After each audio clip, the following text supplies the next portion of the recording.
ready. This is going to be exciting.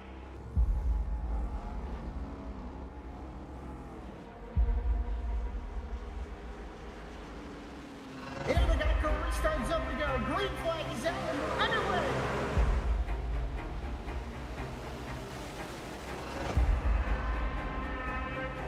Just a few laps into this. Oh, the 37's getting loose. Oh, and he saves it. Oh, they're going 3 wide.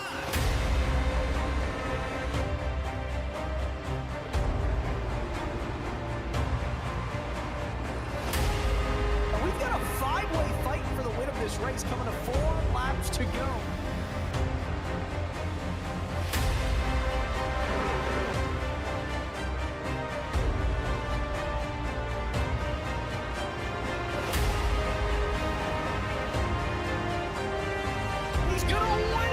Spectacular fashion.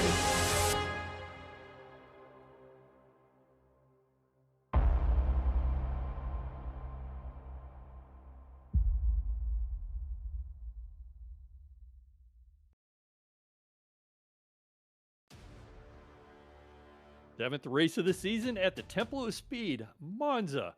What drivers from each class will survive the opening lap?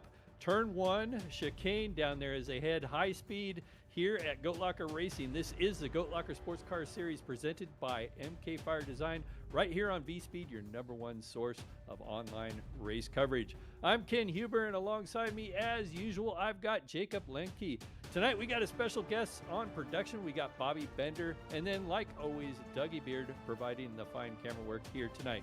Well, welcome back. We had that fine 2-hour race at the last track we were at. I can't even think of it there, Jacob, but that was, I guess, Silverstone. That was it. That was a long one, but we're only going to do an hour here tonight. Yes, indeed. Back to normal at the Temple of Speed, the Autodromo Nazionale Monza. So you're looking at a track map right there. So we're doing, that's actually the double layout. So we're going to do a 3.6 mile layout, the classic layout. It's got 11 turns. It's going to be exciting here.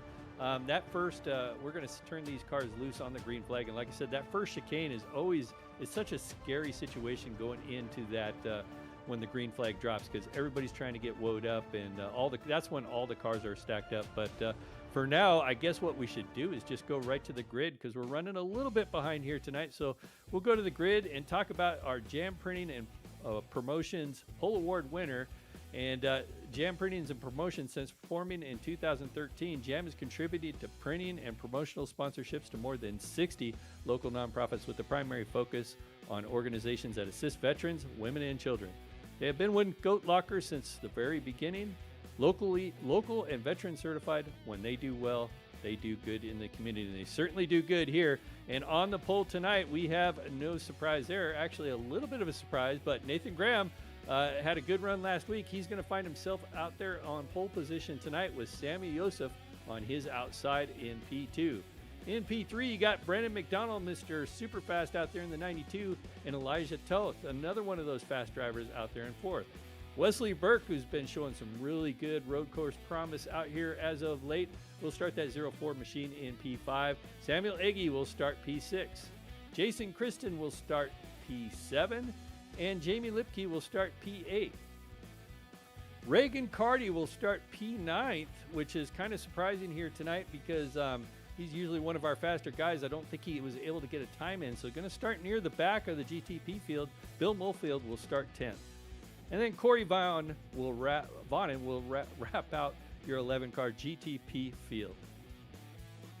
And in your GT3 division, no surprise there. Austin Cobb once again taking the pole position.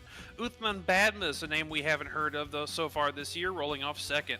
Brandon Ribeiro in the 101 rolls off third, with Joshua Jackson in fourth. Jacob Ellingson in that Mustang rolls off P5. Sidarius Days in sixth. Timothy Wilms rolling off P7, with Cody Jacob rolling off P8. Noah Hogard in the only Acura in the field, rolling on P9, Chase Barkas in 10th. Billy Sigmund rolls off P11, with John Houchen in the Porsche rolling off 12th. Alexander Sexauer in the 333 rolling off in P13, DJ Patterson 14th. Matt Weber's in 15th, Derek Tierham's an uncharacteristic P16 starting position for him, Johnny Hamby in 17th, and Brock Price rounding out your 18-car GT3 field. Yeah, you know, it's an interesting start to tonight's race. We got a lot of fast drivers starting near the backs of their division, so that's going to make things interesting for us here tonight in the booth there, Jacob. I'm really looking forward to this one. They're getting their tires warmed up right now. They're actually headed into the final curve before we send them in to send it, or the flagman comes out with that green flag. As they round the corner here, you can see that pit lane entrance as they come around, but this is going to be exciting here tonight. Yes, indeed. Got to look out for that great equalizer, lap 1, turn 1, chicane. I'm going to let you take it for the GTPs. Well, you got the pace car ducked into pit road. All these guys are spun up right now. They're thinking about this this entrance to this turn 1 chicane. You got Sammy Joseph on the outside of Nathan Graham here, and we are green flag racing side by side. Nathan Graham with a little bit of advantage. He's being pushed there by Brendan McDonald. Both those guys want to try to beat Sammy Joseph into this. Oh, 3 wide going into the chicane here. It looks like Nathan Graham's going to keep that almost. Oh, we got a spin there. So, oh, that's a tough break there. So we had Brandon McDonald go around already. Meanwhile, the GT3s are getting to the chicane right now. Austin Cobb out to the lead. Everybody's starting to go single file, takes it cleanly through the chicane as of right now. A little bit of slowing further back, but we're starting to straighten it out as we get onto the big curve. Well, we talked about that. Most everybody made it through that first chicane there. Brandon McDonald, one of those unlucky drivers trying to stay off the back of Nathan Graham, ends up towards the back of the GTP field. Just looking at where he's scored right now in the 9th position there. So he's got his work cut out for him tonight starting off. As we're going to go back and take a look at this replay. He's, there you can see it's just doing the drive-through after the spin there. But does a good job keeping it off other cars. Everybody does a good job of navigating around that machine. And like I said, he's going to have to make up some time now. We're going to take another look. Looks like he was trying to do a head fake there, 3 wide, falls back in line, and then just tries to avoid getting into the back of Nathan Graham and just locks up the rear, and everybody has to jump the curbs to go around. But everybody good heads up driving there, and you can see the GT3 field coming right behind. And it doesn't look like anybody got too much damage on that one. As we're taking a look, we got Brendan McDonald back up to speed. Nathan Graham under fire from Samuel Joseph as they come around to finish lap 1. Yeah, Samuel Joseph doing a fine job out here. Several races. Remember, he had some troubles last week. Very fast driver, had to overcome some adversity a couple of times last night. Just behind him, we got a side-by-side. Elijah Toth and Reagan Carty is already up to the 4th position. Reagan Carty, I thought he was going to have to work harder to get to where he is, but he's already to the back of his teammate there of Elijah Toth. And those 2 matching machines there, the one just behind there, that's Reagan Carty. He's currently our season leader in the points in the GTP field. Now he's tucked in behind his teammate, and God, they're only maybe 20 car lengths behind our leaders. Already up and through. Biggest mover of the race so far. 6 positions gained for Reagan Carty, and he is closing rapidly on Samuel Joseph. One of the things I was going to mention with that incident with Brendan McDonald at the start is, and now you can see why the GT3s give so much space for the GTPs, because, you know, if there's an accident or something like that just ahead of them, it gives a chance for the GT3s to react, and that's why they'll usually hang back about 3 seconds at the start of a race just to let the GTPs get their race sorted out and get single files, and they can start racing.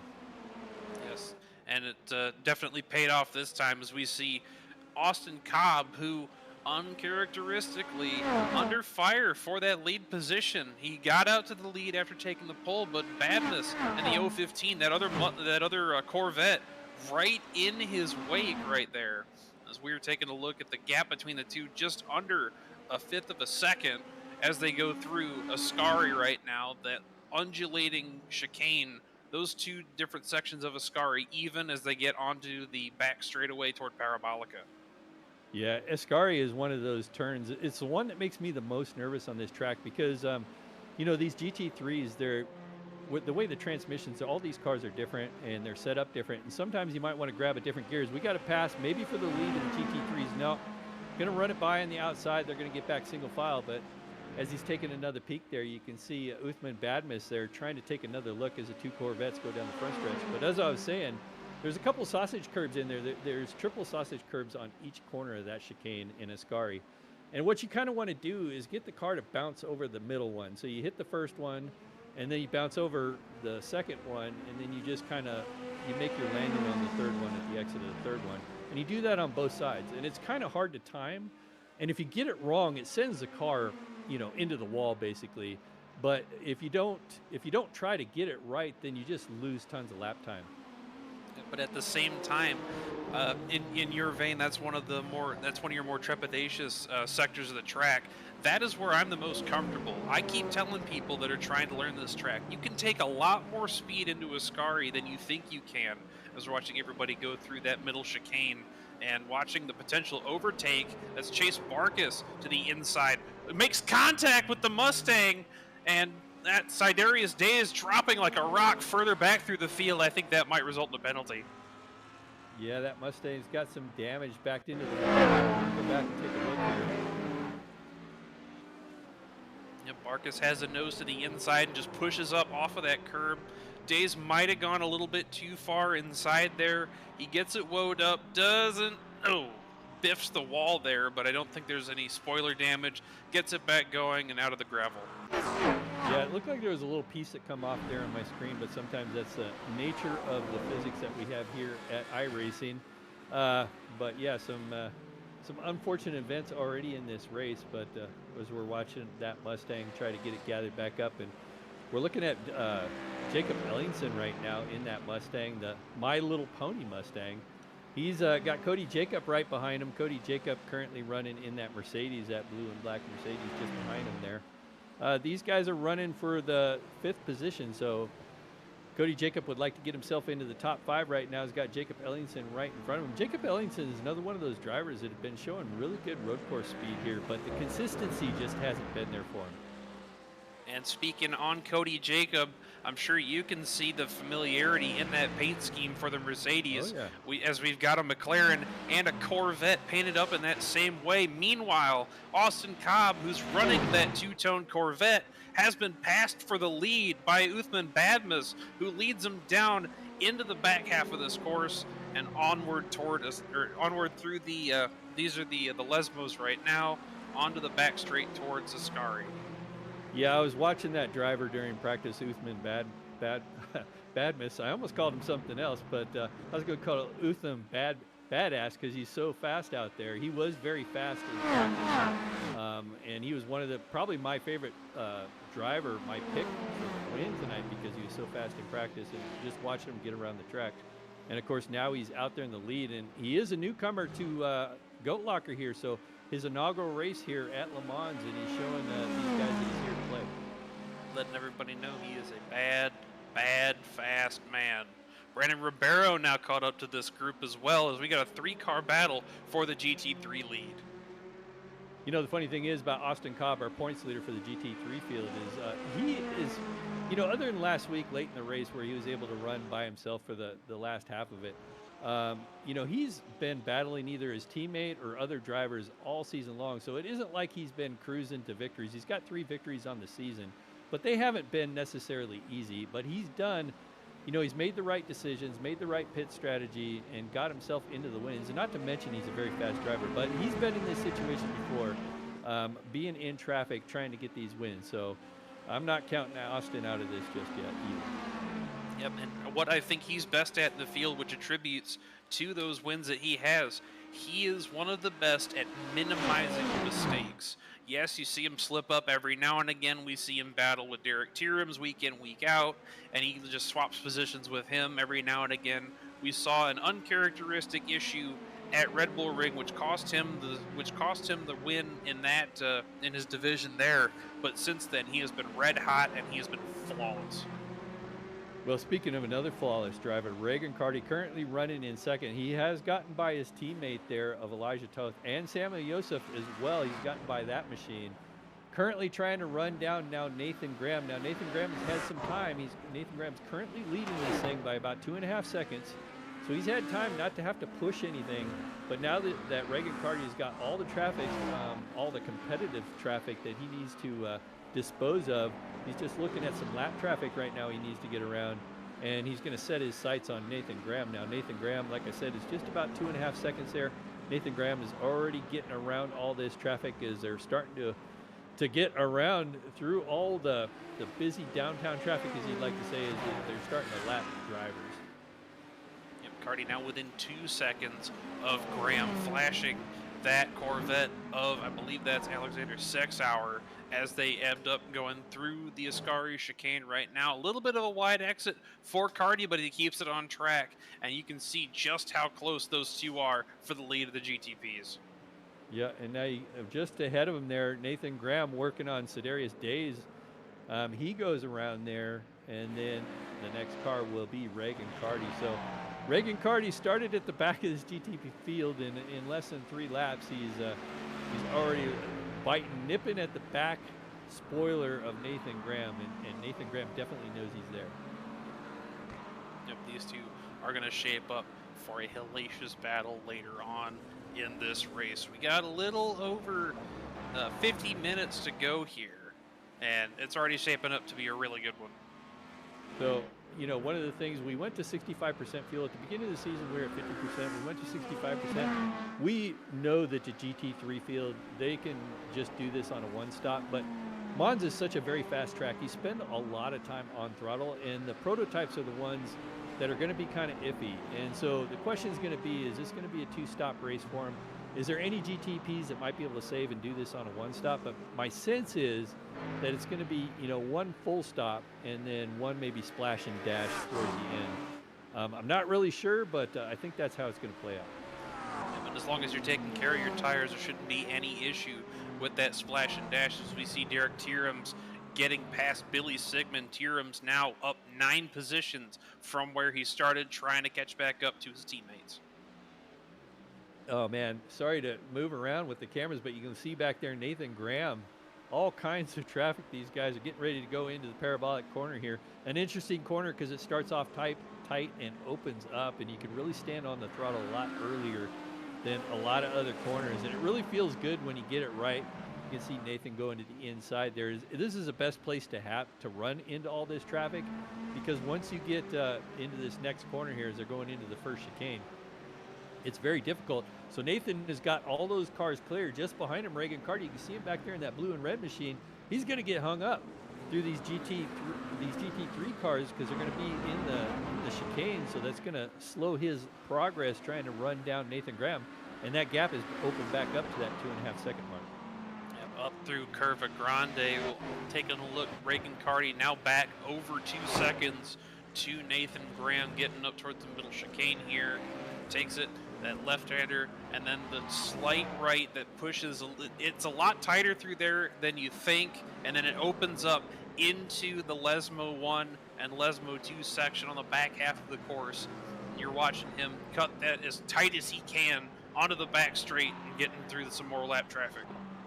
Yeah, and it looks like Nathan's going to have the advantage here again as he goes by Cody Jacob, the 5th place in the GT3 field. He's going to get through there before they go through the 3rd and final chicane here, and that's probably going to slow Reagan Cardi down once again, as he's going to have to back up. No, I think he caught it just in time. Maybe going to be able to get by that car pretty easily. That's Cody Jacob there. Yep, and there's no cars between those two going into Parabolica. Meanwhile, your leaders in the GT3 field are the ones that are going to get caught up by the GTPs here soon. Uthman Badmus up to a half a second lead over the 2 cars behind Austin Cobb, Brandon Ribeiro battling for position now. Yeah, and Cobb is the meat in the middle of this sandwich right now, trying to figure out, you know, it's one of the most frustrating, one of the most difficult things you can do, especially at a track like Monza, is you're focused on the guy in front of you, but you also got a mirror full of that Mercedes just behind him, so Brandon Ribeiro. And so Cobb, you know, that's, you know, he's in there pretty much in a sweat box at this point, trying to, because he knows if he's going to make a move on the lead, he's got to make sure that he can absolutely do it, because that 3rd place machine of Brandon Ribeiro is just going to pounce if he makes a mistake. And speaking of which, you got to relent for the GTPs that are coming through here too, because you know they're going to be faster as they let Nathan Graham by through Lesmo 1, Lesmo 2, making that exit. Cardi keeping it a little bit further to the inside to get past and try and track him down. Well, things are getting spicy out there tonight, and Nathan Graham doing what he needs to do. But Reagan Carty currently starting to run him down once again, so shorten that up to less than 2 seconds. Well, I guess 2.2 right now. He had that Corvette, that leader that he had to get by of Uthman Badmus, but Reagan Carty now is clear and can focus solely on Nathan Graham at the moment. I'm curious, Brandon McDonald has moved himself back up. He's currently running in 5th. You remember he was that GTP that spun at the beginning of this race in that first chicane. He's currently up to 5th, so starting to make his way back up. The next car that he's got in front of him is Elijah Toth. We'll see as the night progresses how he does. Another one of those drivers that you mentioned there, Jacob, Tierams. How's Tierams doing there tonight? Derek Tierham's still up 9 positions, running in the 7th spot of the GT3s. He's trying to get back up to Jacob Ellingson and then try to track down his teammates and get some more positions by the end of this one as well. You know, the one thing these drivers, this track is they're going to use a lot of energy, a lot of muscle with their force feedback wheels. They're going to need a good meal. And you know where you can get a good meal from? Where would that be? That would be Nasty's Restaurant Bar and Grill. In March 21st, 2012, Nasty's opened its door in Hillard, Ohio. From the get-go, they aimed to embody the energy and passion their sons, Nathan and John, poured into their dreams. Nathan's committed to hospitality and ensured that every guest received exceptional food service. They are the co-sponsors of the Wednesday Next Gen series. They have hosted numerous fundraisers in their establishment with the goal of raising funds to donate a sim rig to deserving veterans and first responders, and I'm very proud to have them on board here at Goat Locker. They're out here just like the rest of us serving their community. Yes, indeed. I had the pleasure to go out there with Goat Locker for a sim rig giveaway. Good beer, great chicken sandwiches, excellent hospitality, poor choice of sports team, I tell you. Oh, yeah. Anyway, back to the racing here. We're currently looking at Derek Tierams there in that McLaren. Well, now we're looking at the BMW there. I'm actually don't know who, that's the 64 there. I should know who that is. That's Billy Sigmund there. So Billy Sigmund having a strong race, currently running in the 8th position. And kind of had a quiet night so far. Are you about to tell me he had an incident? No, I was going to say he had a strong run last week. I think he was one of the few that got caught out by the incident limit toward the end. I don't think he had too good of a. I think he finished around mid-pack where he's running, but he's one of those drivers that has been quiet. It's not necessarily a bad thing, but he's just running his race, taking the hits as they come. He doesn't make a lot of mistakes. He just doesn't have that pace to keep him up front with the rest of the guys, but it is a commendable drive that he's putting on so far this one. Yeah, in 8th place here at Monza, I would say that's a fine drive. There is a lot of fast drivers out there. I mean, to be running in 8th is, that's actually pretty respectable. You can see Jason Kristen going by on the outside in the prototype there. Jason Kristen currently running 9th. I believe he's 2 positions off the bottom there, so Jason Kristen probably not having the night he wanted to have. I think Jason Kristen is kind of testing out these GTPs. He started in 9th. He's currently running in 9th.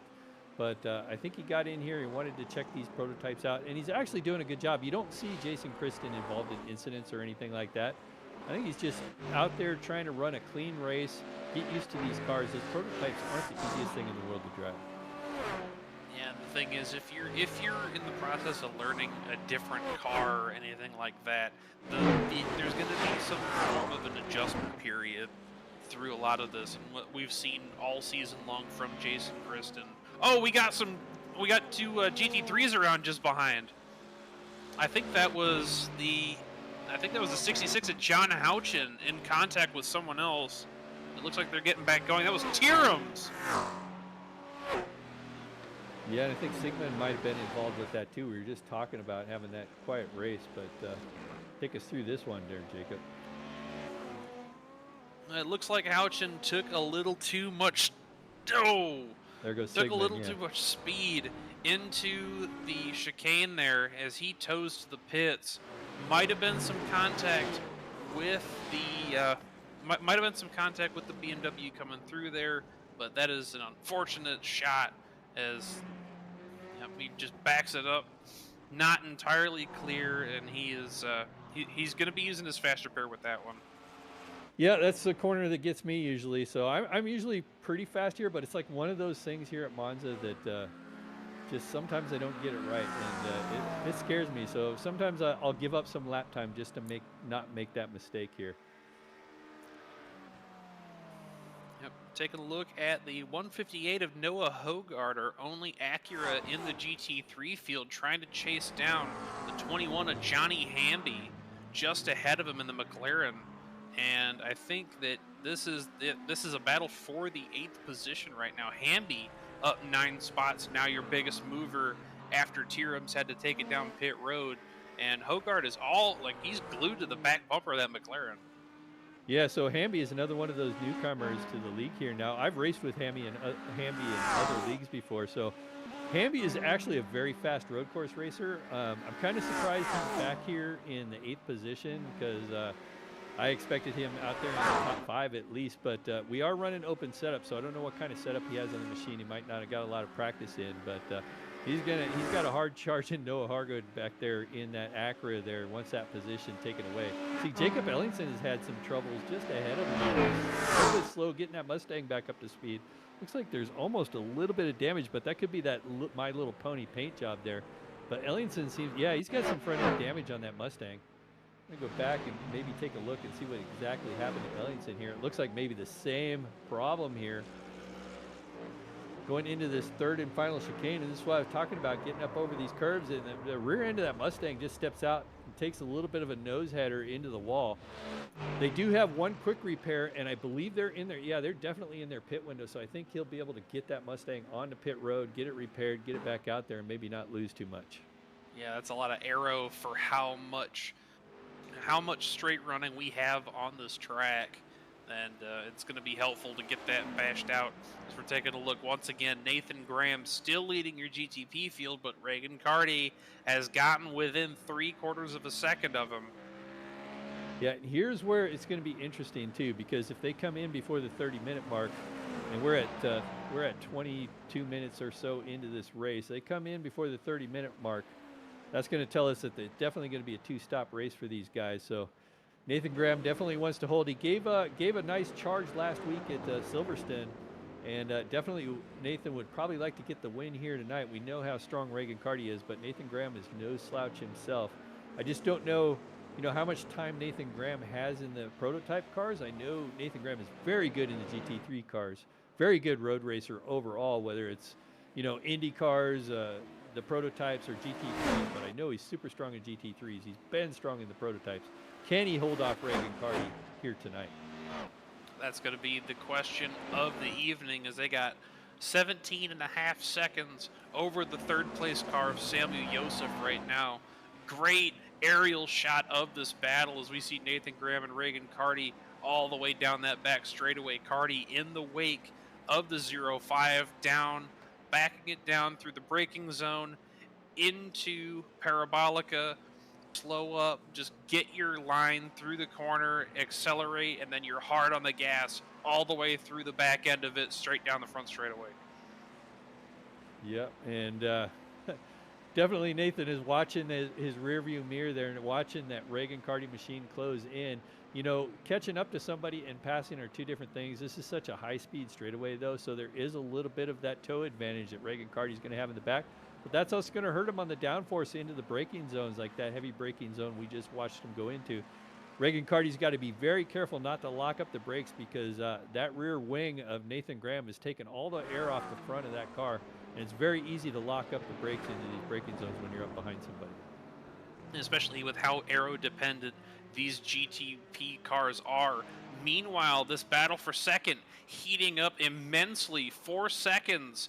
Uthman Badmus has stretched out his lead over Austin Cobb, but Ribeiro is tucked right up underneath the spoiler of that Corvette. Or can we see him move into Parabolica here? Yeah, might be sniffing a little peak there. Going to see if he can get the run out of the corner here. And this is going to be about his best opportunity here. Get a little bit of that aero toe there as they go down the front stretch and maybe outbrake him into the chicane. And this is probably the best passing zone on the track when nobody's making mistakes, and neither one of these guys are making mistakes. That Mercedes is tucked up right on the back of that Corvette. We'll see if he ducks out. No, he's going to back off and let him take the corner for now. Yep, just getting into Austin Cobb's head a little bit, keeping that Mercedes tucked up right underneath the spoiler, just playing tricks in that rearview mirror of the Austin Cobb machine. Oh, wait, our GTP, our first one, is on pit lane. It looks like Nathan Graham has went to pit lane. We are 25 minutes into this race, so I think we do have a two-stopper, at least for our leaders. Nathan Graham going to be the first one to bring that prototype onto pit lane. As you can almost see it there through the little hole in the wall there. So there we go. There's a nice picture of Nathan's machine. He's going to get tires and gas and get that thing back out there. I imagine we might see Reagan Carty next lap. I'll say one thing about Reagan Carty, though. He has always been really good on fuel management. So that's going to be one thing to see if he goes another lap or two. He's been great at managing fuel and managing the tires, as we've seen fresher tires struggle to catch up with him when they got a little bit, when his have a little bit of wear on them, and he is opting to stay out for the moment. Samuel Egg, the other GTP, in the pits as well right now. Yeah, watching Reagan Carty now as he's going through the third, or no, he's going down the backside here into the third and final chicane here. We'll see what he does, whether he comes to pit lane. You can see the car just ahead of him.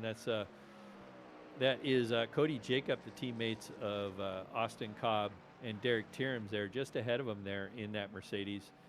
We'll see what he does here, because if Reagan Carty can kind of stretch this out, and this is what I'm going to be curious about, if he can make it past the 30-minute mark, I don't know. I don't think Nathan would have came in that early. I don't think Nathan is that bad on gas, so I think we'll see Reagan on. Yeah, it looks like Reagan's going to take it right here.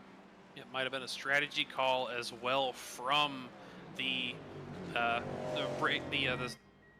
Nathan Graham machine, because Carty was catching him at the time, as we're seeing him and Cody Jacob take their cars down into the pit lane.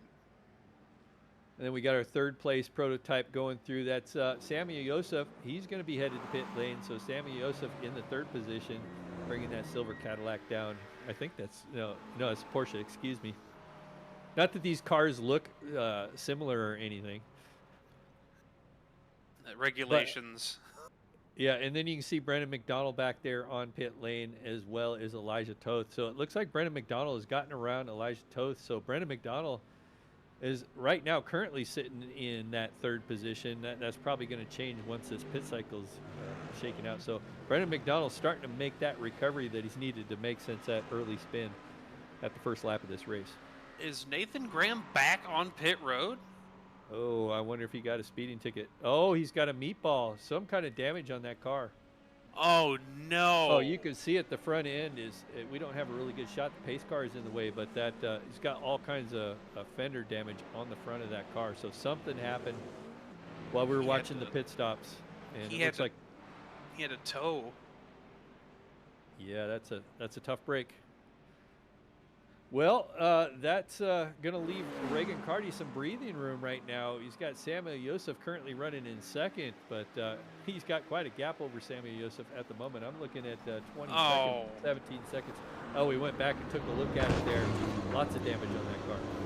Not clear. It didn't look like he was able to tuck in with that McLaren in time.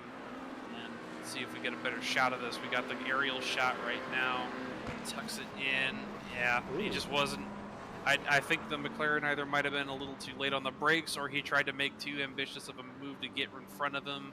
Too little, too late, and he has towed to the pits, and that is very likely his race-winning hopes dashed as he is making his way out about a minute and 14 seconds behind the pace. Yeah, unfortunate. That's one of the things with the GT3 field. These prototypes aren't much faster in the corners than the GT3s. So, you get whizzing by the GT3s, and I think that's what Nathan was thinking. He's just going to jet by the GT3 and then have the corner to himself. And he just wasn't quite clear. And then when they get into the braking zone, the GT3 is not like any worse going into the braking zone, because first of all, they got the anti-lock, so they can get into the slower corners a lot harder than the prototypes can. And I think that's exactly what happened. It just caught Nathan Graham off guard, and that just wasn't clear as he tried to open up to the outside. Leading for a majority of this race to this point. He is now 8 spots further back from where he started. Taking a look, Jacob Ellingson in the GT3 Mustang currently sitting in P11. he has. I'm looking to see here if he's taking a stop, but he might. Oh yeah, have remember he had that damage, and so he was able to come in. That was at about the 20-minute mark where he did that header into the wall. And so he's able to come in and get his quick repair, get tires on that thing, get it fueled up. He should be good to go to the end, where everybody in front of him still got to make their pit stops. So I think he's all set right now. It's just how things are going to shake out. Well, he's got currently a minute and 27 to make up to the class leader right now. It's been Badmus and the top 5 of the GT3 field. Austin Cobb, Brandon Ribeiro, Joshua Jackson, and Johnny Hamby have not taken it down pit road yet. They're currently on 17 laps running, and we will see how that shakes everything up once they do decide to make their way down.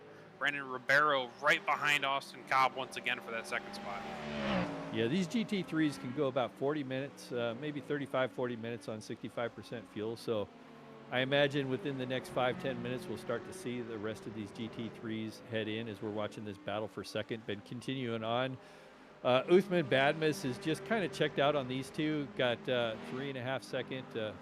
Actually, double check that there. Yeah, he's got 5.5 seconds over second place right now. So doing what he needs to do with the second place battle back here. You see Jamie Lipke in the prototype going by on the inside. We haven't talked about her too much tonight, and that's per normal. Jamie Lipke, you know, she runs solid races week in, week out. We don't talk a lot about her most times. Usually we'll pick up the camera here and there, but always very quietly just moving her way up, up one position from where she started the night. So probably looking for trying to get a couple more positions, but overall, another solid night for Jamie.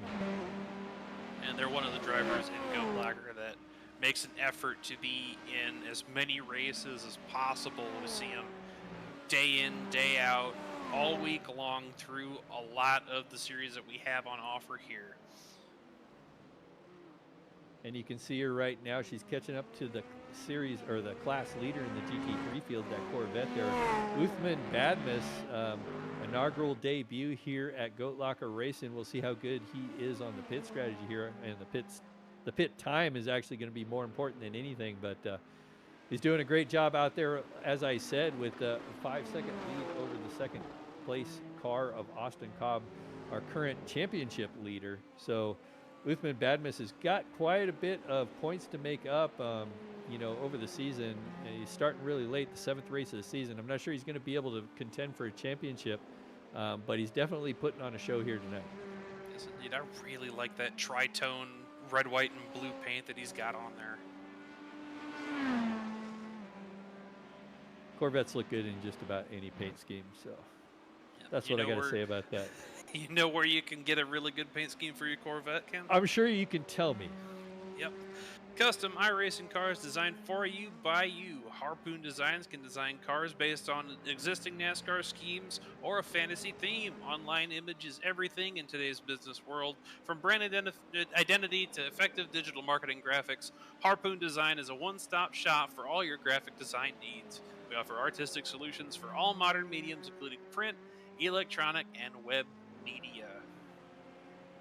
Awesome. Yeah, they do some pretty neat color designs. Oh, our class leader is now headed to pit lane. So Uthman Badmus now going to make his pit stops. And it looks like second and third there, Austin Cobb and Brandon Ribeiro will head on to pit lane as well. We'll see how this battle shapes up when they exit pit lane. I think the real battle is going to be here for second. So it looks like Uthman's got quite a lead over these two. Sure that he'll beat these guys off pit lane, but the battle for oh, and then Austin Cobb misses his box. So that's definitely going to be costly for Austin Cobb. Yeah, that's going to be advantage Ribeiro when it comes to getting out of the pits on his stop. But Badmus is in the position to be able to pull out, and he's going to get that car away, fresh tires and fuel, stepping out against these two. Seeing Ribeiro pull out of his stall right now, and Austin Cobb is going to try and claw back what he lost getting onto that pit stop. Yeah, that's one of the, you're putting your fist on your steering wheel going, darn, I made that mistake. I wish I hadn't made that mistake. I wish I hadn't made that mistake. And, you know, that's the pressure, you know, that they're under. That's what this high-intensity driving is like. You get onto pit lane and you want to get that box absolutely perfect because you know just a millisecond off or something like that, you're going to miss your box. and you're going to give up that position. And when you're driving similar setups and all the race speed is about the same, you kind of need every advantage you got. So Cobb, unfortunately, didn't do the right thing there, missed his pit box, and that gave the advantage to Brandon Ribeiro. So now, like you said, he's going to have to work hard to get that position back. Yes, indeed. That Mercedes has been really strong all night long. Taking a look once again, got another battle back here. This is Chase Barkas and Johnny Hamby in the Corvette and McLaren getting into the turn 1 chicane. Hamby to the inside. He's got the advantage. Barkas going to have the advantage on exit right now. Gets a nose ahead and give Barkas that position. What a close call for 7th. Yeah, and this battle isn't over yet. Barkas in that Corvette, that black and red Corvette. Hamby in the McLaren, the gray McLaren just behind him. The shark tooth machine, the P40, I'd like to call it. Trying to find another way around as they head into the second chicane here. Hamby's going to have to wait. Probably the next best opportunity is after they get through this chicane and the next 2 corners. Speaking of the next 2 corners, these are interesting corners. This one's over 90 degrees, this next right-hander here. And then the next one is like 70 degrees. So you go from a tighter corner to a corner that really opens up, but they look almost identical from the cockpit. So you kind of got to be aware of where you're at, but this is where you can really open the car up. And it looks like Hamby is struggling right now to keep up with Barkas. Barkas is going to pull a little bit away from him. We'll see if Hamby can gather it back up as they get towards the front stretch. Same, but different. That's why they're called Lesmo 1 and Lesmo 2. Further back, we're taking a look at another battle. That's the BMW, once again, of Billy Sigmund, under fire from Jacob Ellingson for the 9th spot. Jacob Ellingson, like I said, these pit cycles have happened, so Ellingson is moving his way back up the field here. Currently running in the 16th or in the 9th position, excuse me. He's going to get that position on the inside of Sigmund and going to get through Parabolic. He's got that GTP there on the inside. That's our previous race leader there, Nathan Graham, trying to recover his race. And then we get another car headed to pit lane there. That looks like Sigmund in the 64 BMW. Billy Sigmund taking it back down pit road. Looked like there was a little bit of contact there. I don't know if there was any damage between Billy Sigmund and Nathan Graham. Graham having gotten past Jason Kristen for a position in the GTP field, trying to fight back as much as he can after that setback in the meatball earlier. Yeah, I think Nathan Graham has a chance to make up maybe 2 positions if he's lucky. Might be able to get to Wesley Burke because Nathan Graham is so fast, but Wesley Burke is actually a pretty fast driver in his own right. He's about 28 seconds behind Wesley Burke. Question is, is he saving? What's going on with these guys' in-fuel strategy? I can tell you during the Sunday night race at Sonoma, Wesley Burke was able to save fuel and make it on a single stop in the Xfinity Series. I wonder if he's trying that tonight. I have to look and see.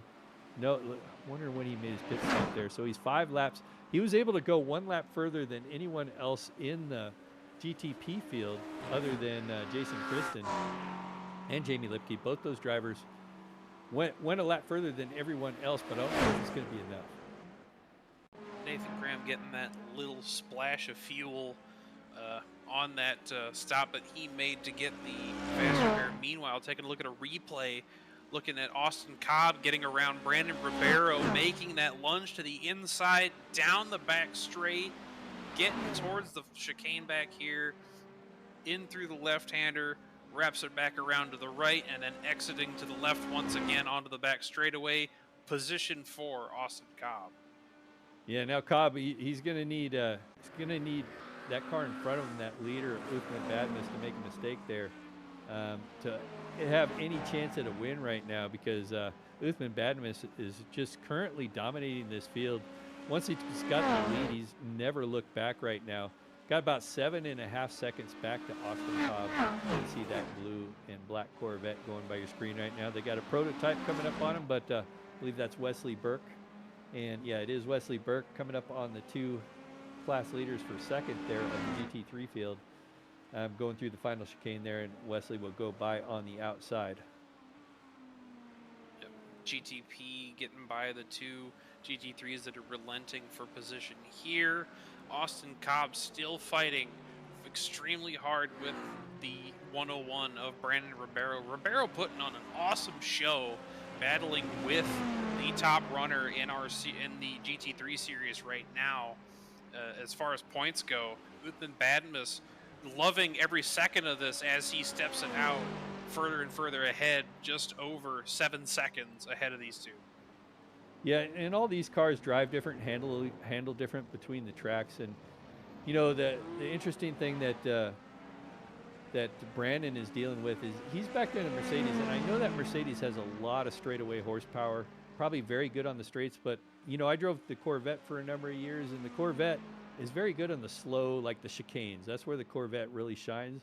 And I think that's where you're seeing it, and that's why Austin Cobb was able to get by that Mercedes, is just in the slower part of the track, the Corvette just really hooks up better, and the Mercedes can run them back down in the straights. But you know, if these guys continue to battle out the way they are, well, actually, they've gotten back in line. But if they were to battle side by side all race long, which could very well, probably they could do if they wanted to, based on the two car differences, they really start losing a lot of time to Uthman Badmus. That's where we're getting parity with the two different drivetrains there. That Mustang, or the Corvette, I keep calling it a Mustang for some reason. It's the opposite. Corvette MR with the FR with the front rear Mercedes. I know what I want to say.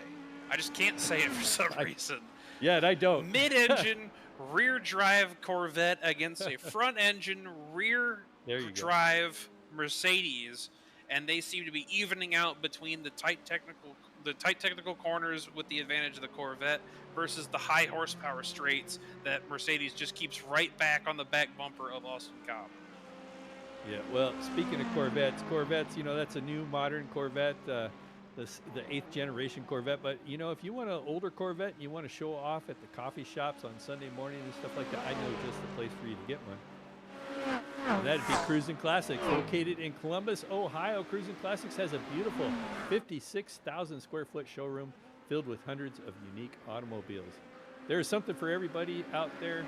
Their hand-picked selection of muscle cars and hot rods. Come on down, visit the facility today, and check out their website at cruisinclassicsinc.com. cruisinclassicsinc.com.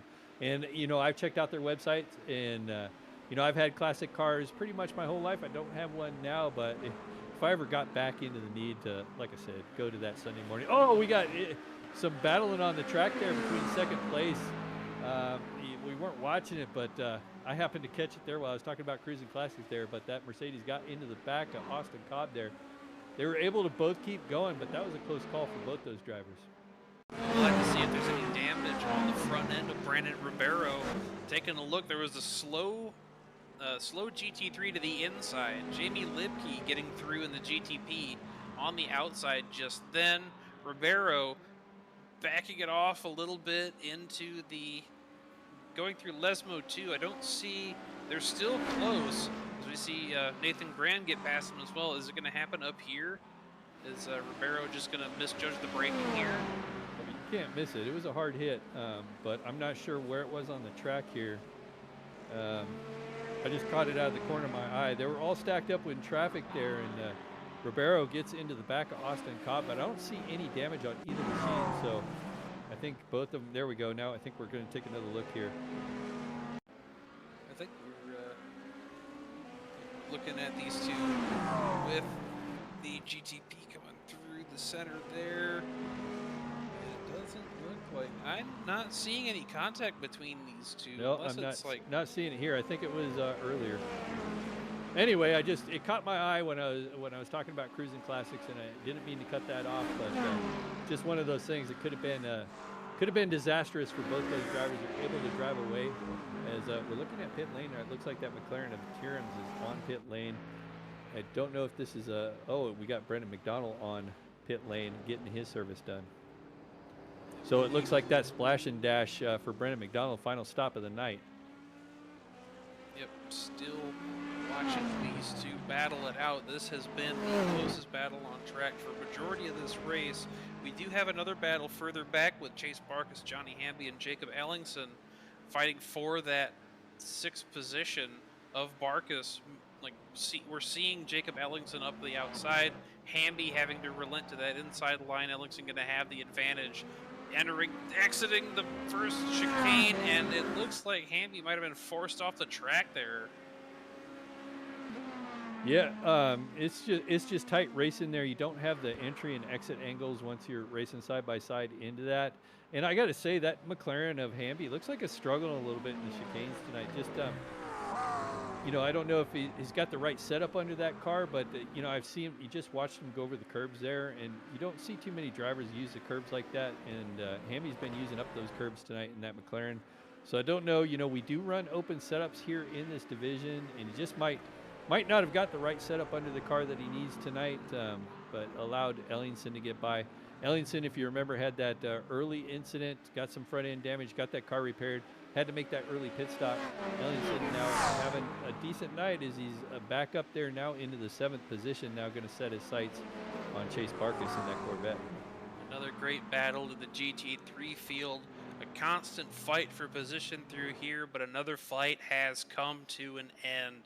Nathan Graham ended up taking too much curb in Ascari 1, hit the wall, and had to tow for a second time, and that is likely going to be day over for him. Yeah, that's one of those situations where sometimes you got to say it, you're just going to call it there. You see him trying to recover that car. Yeah, and I think he had too much damage on it to even get it going. We're going to go here and take another look here as we come into Ascari. And, these cars don't have a lot of suspension travel there. It looks like we lost a little bit of connection there. So it looks like he might have lost connection. That could throw you off too. You get like a screen freeze every once in a while. That's, this is what you call a mechanical failure here in the iRacing world, where real racing drivers might have a broken toe link or something like that. What we have is connection issues sometime, and he might have had a little screen freeze there as Ellingson works on the outside of Chase Barkus here, but he might have had a screen freeze locked up, and it's just a bad timing to be in that corner when your computer locks up just for a split second. Well, we will no doubt see him back up at the front next week as we see Jacob Ellingson wrapping it around the inside, taking that line away from Barkus, who challenges back and gets the inside for the Lesmos here. We might see a move between these two, contact with Barkus and Ellingson. Hamby trying to capitalize, but it looks like Hamby's going to keep it stuck back there, watching these two fight, and Barkus is going to be under fire as they exit onto the straightaway. Yeah, Barkus now back under fire from Hamby, though, to Ellingson up another position, up to that 6th place. So Ellingson with a nice recovery with that early incident so far. Maybe he can gap Chase Barkus and Hamby and let those two drivers duke it out, as they've pretty much been doing that all night. Jacob Ellingson back to one spot behind where he was at the start of this race. Started in 5th, currently running in 6th in the GT3 field. Chase Barkus up 3 spots. Johnny Hamby, still your biggest mover in the field with 9 spots gained. Looking at Hamby there in that silver McLaren coming down the front stretch, trying to get a toe off Chase Barkus here and seeing if he can maybe get a run down into the braking zone, but I don't think he's near close enough to do anything with it right now. I think he's just going to follow in the tire tracks, maybe hope for a mistake. But, speaking of these drivers, we haven't talked about our leader in the prototype field here, and that is still Reagan Carty. Reagan Carty has done his typical thing. Now that Nathan Graham is out of this race, he's got a 24-second lead over Samuel Yosef, 24 seconds plus. And Samuel Yosef doing a fine job out there as well, but really has nothing for Reagan Carty. It's not even close at the moment. We'll see what the last pit cycle happens for here. We know that Reagan Carty probably has to make one more stop, as well as Samuel Yosef. All those guys were on pit lane at the same time. I don't believe there's any prototype out there that could probably go the distance, although color me surprised if it does happen. Meanwhile, back at that battle we were just talking about with Hamby and whatnot, or actually Austin Cobb and Brandon Ribeiro just in a whole mess of lap traffic. Had Sex Hour and Timothy Wilms back there. Those two guys battling for 12th and 13th. It was really hairy as they were going down the front stretch. I thought they were going to be 4 wide. All 4 of those guys battling for position, although, you're looking at the battle for 2nd and the battle for 12th. So even number battle, but you know, when you're battling, even when you're a lap down, you know, you got to hand it to the guys that are still battling. So just behind him, Alexander Sexauer trying to hang on to 12th, trying to hang on to it from Timothy Williams back there in 13th. So kind of a cool battle that has finally got that sorted out. Yep, everything's shaping up between the four of them. They were having to zigzag between each other for a little bit. Ribeiro ended up making some contact with Austin Cobb. Might have got a bumper tap from Alexander Sexauer through the first chicane, but Ribeiro did cede the position to Austin Cobb, put him up in the second spot. Yeah, as I was saying, Reagan Carty, so we got about a little over 10 minutes left in this race, and the question is going to be when we're going to make these final stops here. So these GTP drivers can basically get their final stop done at any time.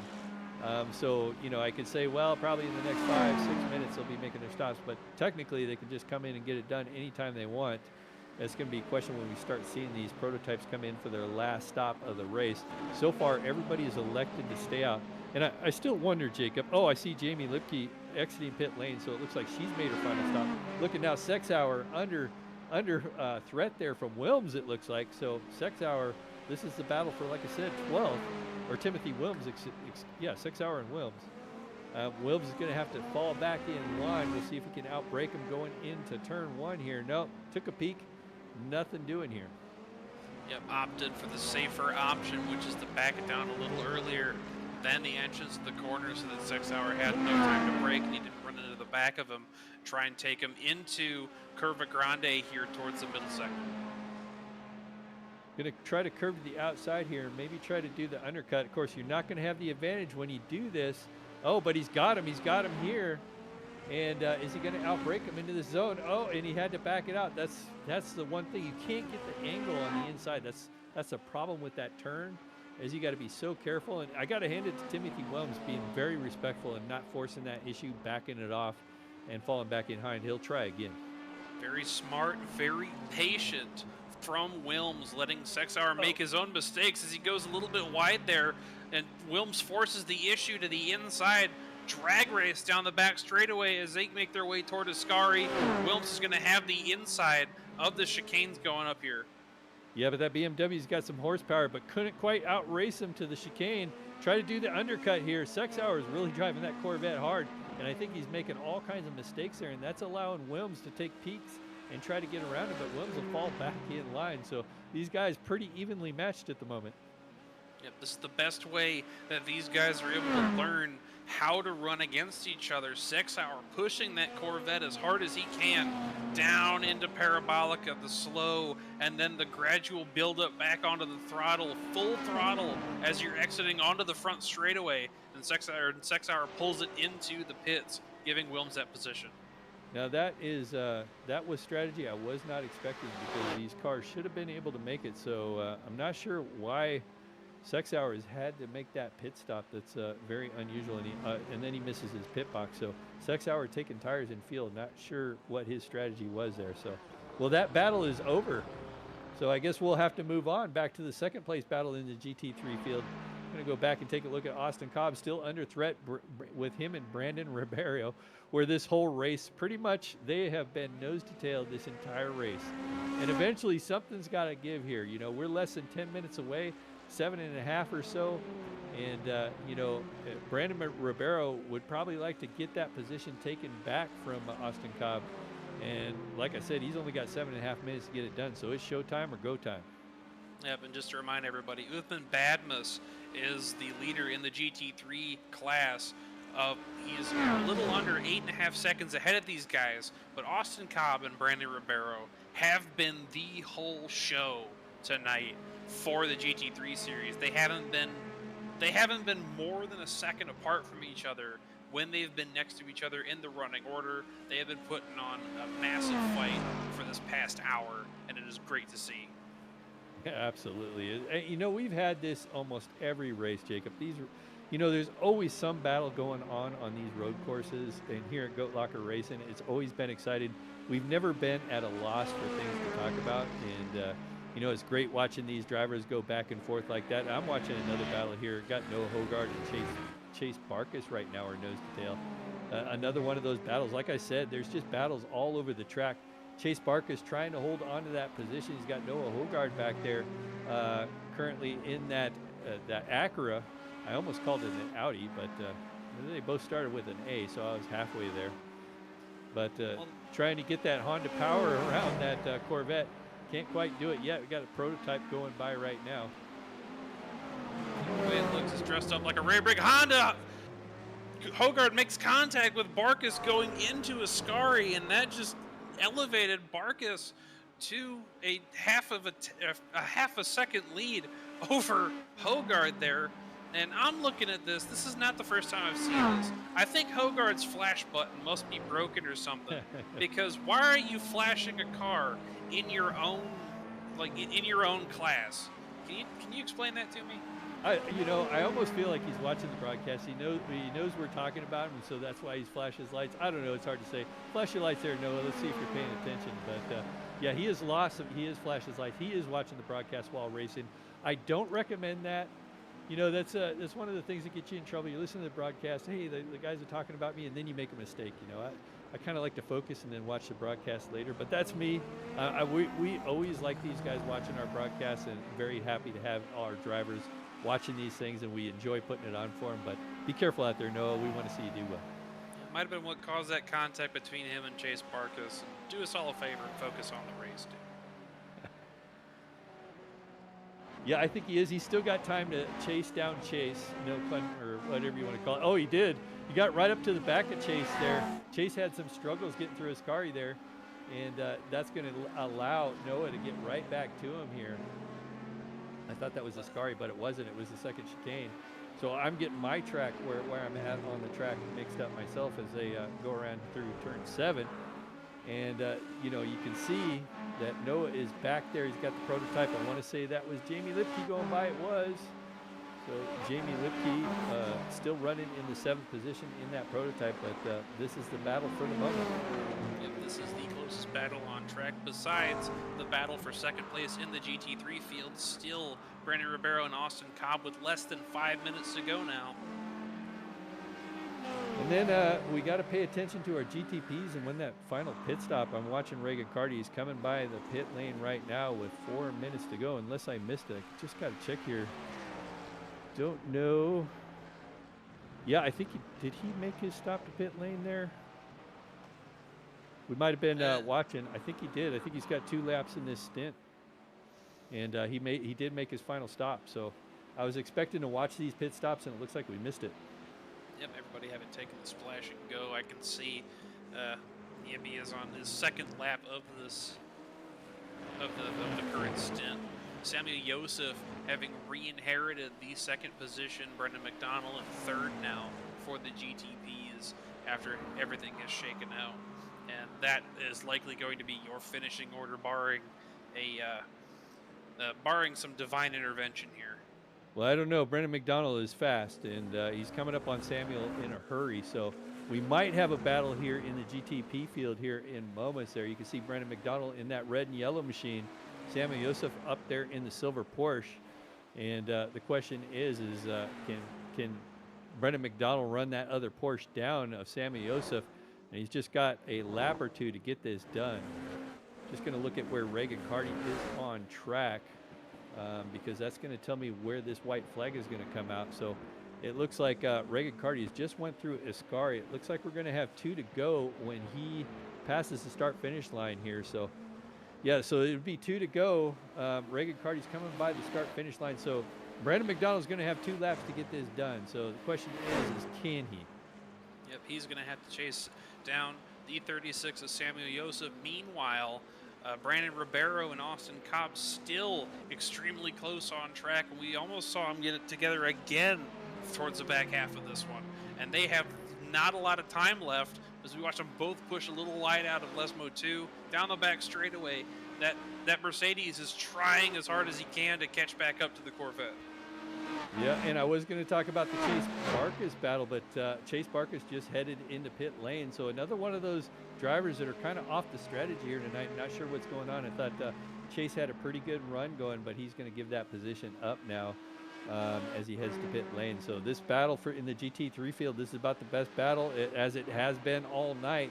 with 2 laps to go. Can Austin Cobb hold off and hang on to the second position? Because let's face it, first place Uthman Badmus has just been bad fast all night.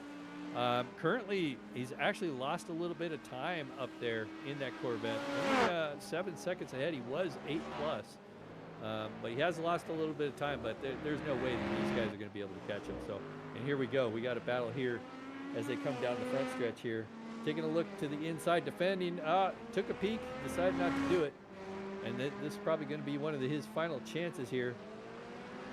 Told the dummy, nothing doing. Romero back to square one, sitting behind Austin Cobb as we are going to come to 1 to go. Next time by for both classes, likely. Well, the white flag is out for Reagan Carty. Reagan Carty's got the glove station white flag. So this is his his last time by, well, second to last time by, I should say. So he's going to try to hang on for this win, and he's pretty much got this thing locked up with a 30-plus second lead over Sammy Yusuf. As long as he doesn't make any mistakes, we're going to keep our eye on this second-place battle here in the GT3 field. That's what's going on, is these guys are coming up to take their white flag. Yep. Austin Cobb still holding position over Brandon Ribeiro, both of them getting past the BMW of Billy Sigmund just then, the lapped car, giving way for these two to let them battle it out. Up through the back straightaway into Ascari, both of them up on the curb, left turn, right turn, and back to the left, heavy exit, and we see Ribeiro getting a great exit once again. He's a lot closer than he was last lap on Cobb. He might try to make a move into Parabolico. Yeah, we'll see what he can do here. Reagan Carty's just got a couple more turns to make. Oh, He's going to take a look to the inside. Oh, yeah. Cobb had the momentum on the outside. Ribeiro, drag race with these two getting through on the front straightaway. Ribeiro still got the nose in as they go in towards the first chicane. Side by side between these two. Who's going to break first?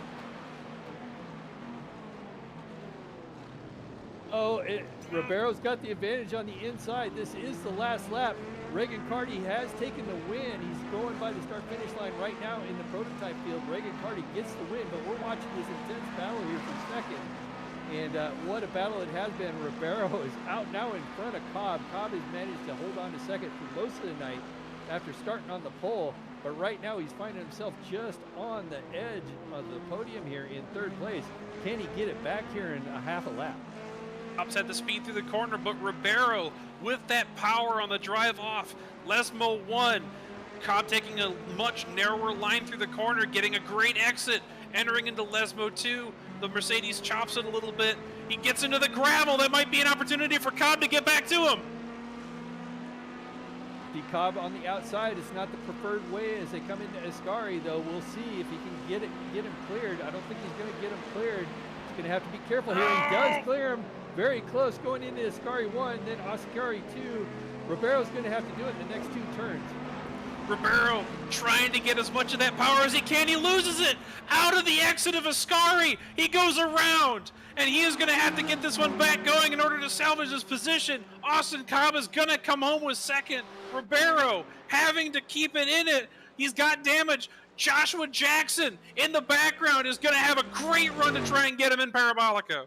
Oh, Joshua Jackson coming up fast. He sees meat on the table, and he's hungry. Like to get up here and get this third place finish. There's a lot of damage on that Mercedes. Can he get the run out of the corner in that Porsche? We'll see as they round the corner for the last time. I don't think he's going to have it here. Joshua Jackson getting close. He gets him. Oh my goodness, what a finish. I am showing, yeah, Joshua Jackson, third place. What a finish on tonight's race. Wow, that was a great finish here tonight. Well, I got to tell you what, I got to take a break here, Jacob. So what do you say we take a commercial break? We'll come back, we'll do the unofficial results, and then we'll talk to these podium finishers. What a night.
Superior quality, ultimate protection, and the highest level of craftsmanship.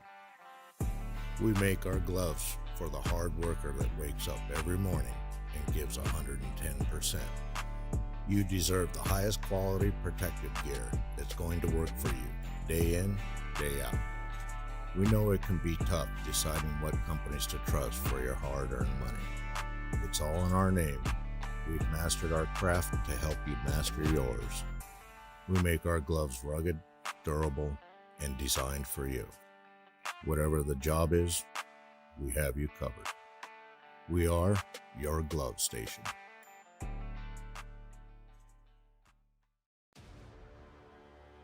We are back live at Monza. Who says that road racing can't be exciting? That was one heck of a race that these drivers put on here tonight. We're going to go over your unofficial results. Reagan Carty in the prototype field brings that car home 3 times in a row, 3 wins in a row from the United Kingdom. Will win here tonight at Monza. Samuel Joseph with a strong finish here tonight will finish P2. Brendan McDonald recovers with a nice recovery there. Wraps up that final podium positions in P3. Elijah Toth will finish 4th. Wesley Burke will finish P5. Samuel Agee will finish P6. Jamie Lipke P7. Jason Kristen P8. Corey Vaughn P9. Nathan Graham with some unlucky racing tonight will finish P10. And then we got Bill Mulfield. He actually never took the field tonight, so just 10 cars of your prototype field.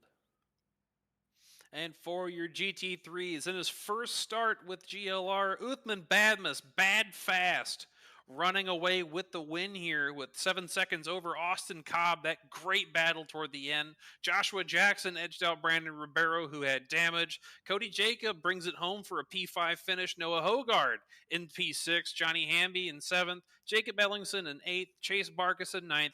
Billy Sigmund rounding out the top 10. In 11th is Timothy Wilms. Sedarius Days, after some early issues, finishes 12th. DJ Patterson in 13th. Alexander 6-hour 14th. Matt Weber's in 15th. Derek Tierums with some issues early on as well, finishes 16th. John Houchin in 17th. And Brock Price did not take the field. Well, let's talk to our race winner here. And got to hand it to Reagan Carty. Where are you at, Reagan Carty? Let's see. Reagan Carty, Ken Huber, Jacob Lemke in the booth. You got a copy? Yeah, hello. Hey, welcome back. 3rd win in a row. Way to go, man. I'm going to start off a little bit different. Talk about your qualifying effort tonight. Inquiry mind's got to know. Oh man, I just couldn't put a lap down. Just couldn't keep it within the white lines. Just kept getting off tracks. Yeah, my broadcast buddy up here in the booth, Jacob, noticed that and was kind of surprised. But I got to tell you, within a lap or two, you're already up into the top 3, and it looked like it was going to be between you and Nathan. So, you were following back there at Nathan, and then the pit cycle happened, and then everything changed. Talk about your race. Yeah, I mean, the start, seeing that backwards Porsche was a bit scary off the start, having to cut the chicane, but, that's just typical Monza stuff, isn't it?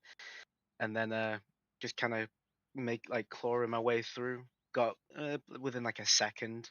And then I remember at Silverstone with going the lap extra will bring me out ahead just because I'm on warm tires already. See if I could try and defend, but then I still don't actually know what happened to him. I just saw him in the pit lane right in front of me without a rear end. Yeah, so unfortunate for Nathan Graham. We're looking forward to watching you guys battle here tonight, but sometimes you're the windshield, sometimes you're the bug. So who do you have to thank for getting you this victory here tonight once again? Once again, with Throttleworks Racing letting me race under their name and their livery, do appreciate that a lot.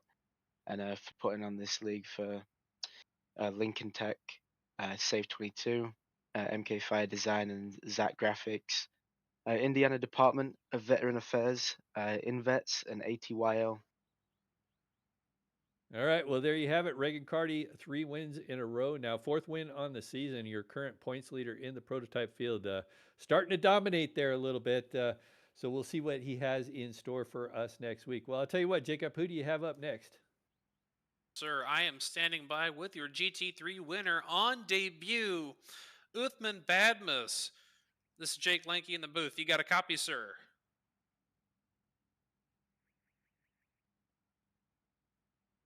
Uthman, can you hear me? Yes, sir. How are you guys doing today?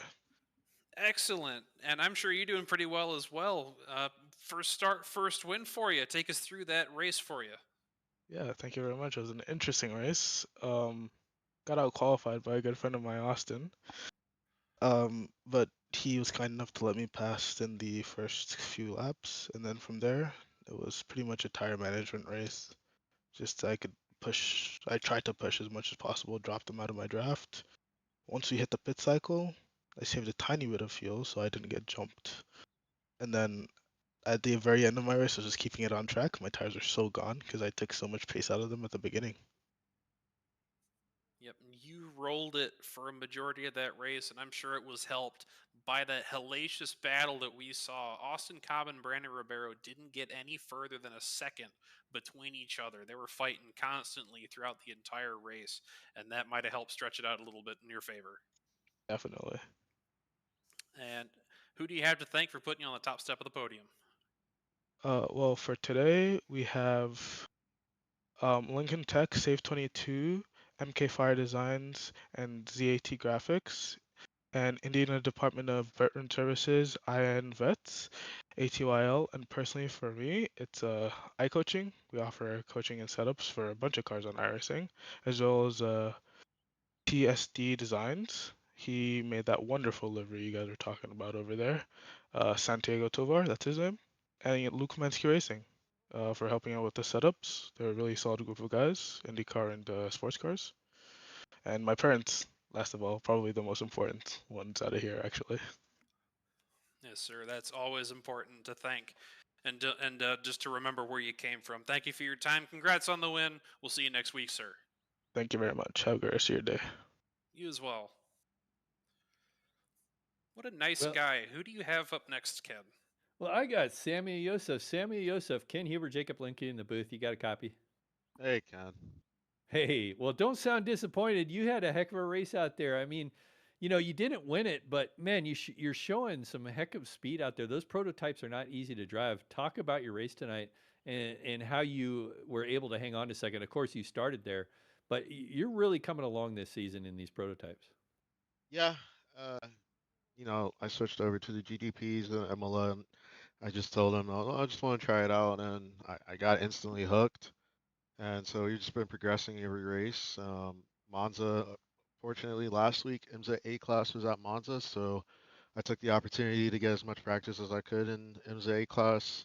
And then also, I was kind of fueled by hate today because Eddie Smith made a comment last night during our race and kind of wanted to prove Eddie wrong. So I had a little motivation tonight. Well, hopefully Eddie is watching tonight and caught your interview. And if he hasn't, I will make mention of him to check this out. But so next week we're headed to Brazil. What do you have for Interlagos? Uh, Elevation and a lot of windy turns, so it's going to be another challenge to control the GTP, especially with the rear weight shifting and braking and whatnot. So it's going to be fun. Hopefully, everybody comes out. It's going to be a good show. Well, tell us who you have to thank tonight for getting you this second place here tonight. Yeah, Jam Printing and Promotions as always, great people. We also got V Speed, Alexander PCs, Cruising Classics, GTR Simulators, and then also MK Fire Designs for sponsoring the series. And then also shout out to the team TWR.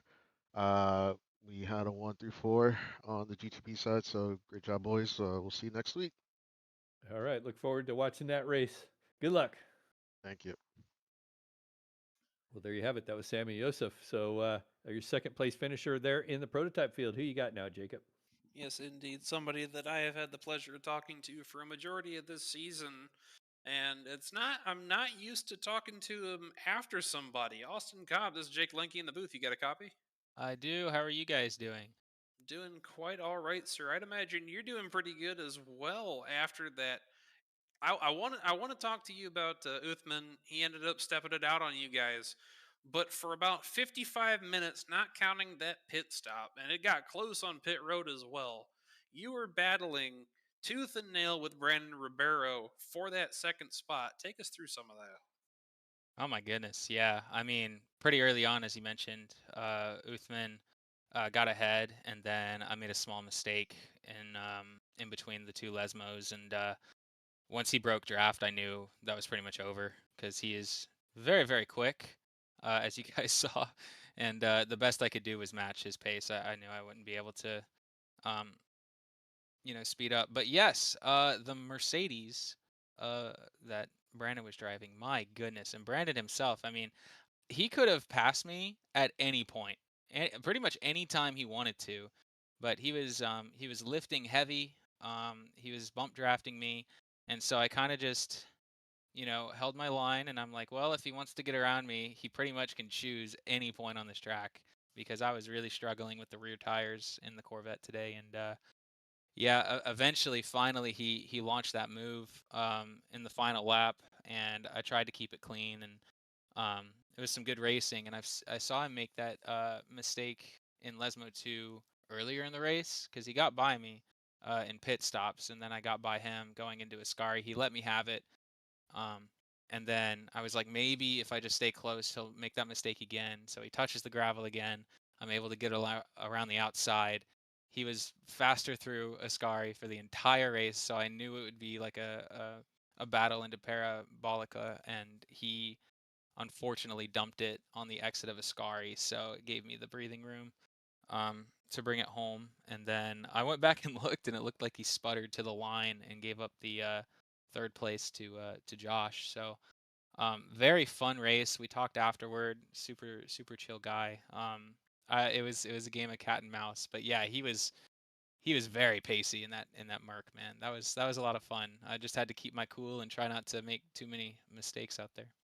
Yes, sir. We're congratulating you on P2, but a very incredible run by Brandon Ribeiro. You two just burn it down for a majority of the race. Who do you have to thank for putting you on the podium?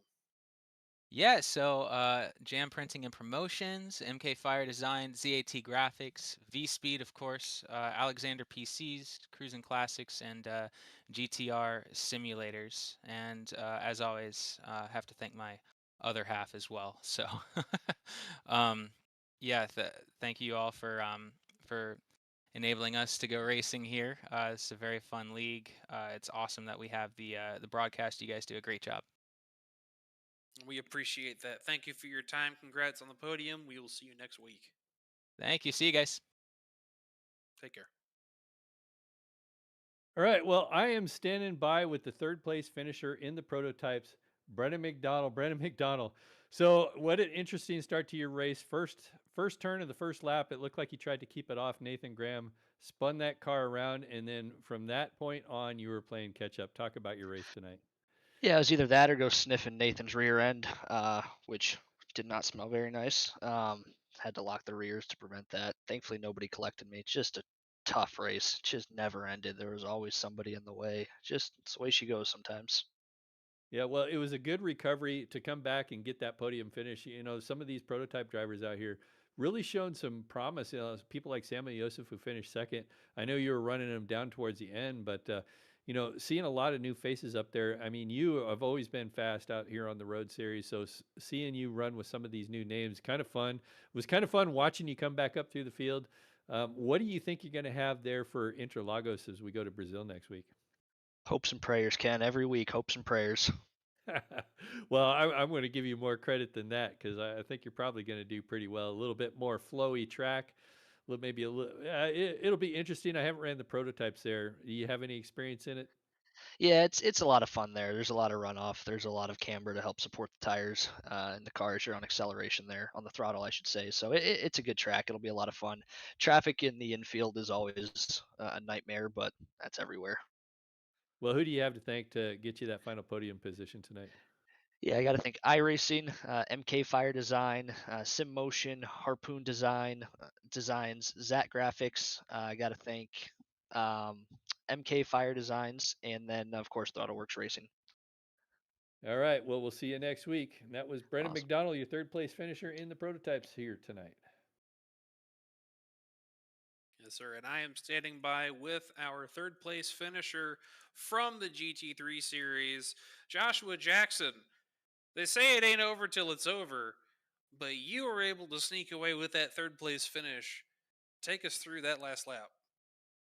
So it was all crazy. I didn't have pace whatsoever at the very beginning of a run. I always don't, so I struggled. I knew I would have the pace to keep up with those guys if I was in the draft, but it didn't happen. But on that last lap, as soon as we were coming down the back straight and I saw him slow up, I thought I had a chance. And when we got to the final turn there, I got about a second behind. I didn't think I was going to get him because he was back up to speed, and then all of a sudden he just started slowing down right on the front straight. So it's a, a lucky game sometimes, especially for me. Yep. We didn't really talk about you for a majority of the race, barring I want to say maybe the pit cycle. But it's that kind of quiet consistency that has netted you a couple of podiums and a win in this series so far this season. Who do you have to thank for putting you on the podium, sir? I'd like to thank iRacing, MK Fire Design, Sim Motion, Harpoon Designs, Stack Graphics, my wife and all my family that watch, and especially my team. They're usually the ones that put me up to this kind of stuff. So Yes, sir. Thank you for your time. Congrats on the podium. We will see you in Brazil. thanks, sir. Well, that was quite a night here, Jacob. As usual, Goat Locker Racing here at Monza really put on a show, and I expect the same thing next week at Interlagos. We've had quite a season here so far. Yes, and I am super excited to get to the back half of this season as we are going to be. I can't believe we're already almost halfway through the season, man. Time flies when you're having fun. You know, we still got a couple of 2-hour races that you can see there on the schedule. We got Daytona coming up here in a few weeks, and then we got Indianapolis, which will be another interesting. Actually, Indianapolis is I used to hate that course, but I kind of love it now. But 2 hours at Indy, so that'll be fun. So we get through Brazil, we're going to have an all-American finish out for the second half of the season. Yes, indeed, and can't understate how much I love the Interlagos circuit, and it has always been near and dear to my heart, much like Monza has, and I just can't wait, Ken. Well, I guess we're going to have to wait. We're going to have to wait one more week. Don't forget, tomorrow night here on Goat Locker, Jacob and I will be back here in the booth covering the Next Gen Series in the Premier Series, so make sure you check that out. But I've been Ken Huber. I am Ken Huber.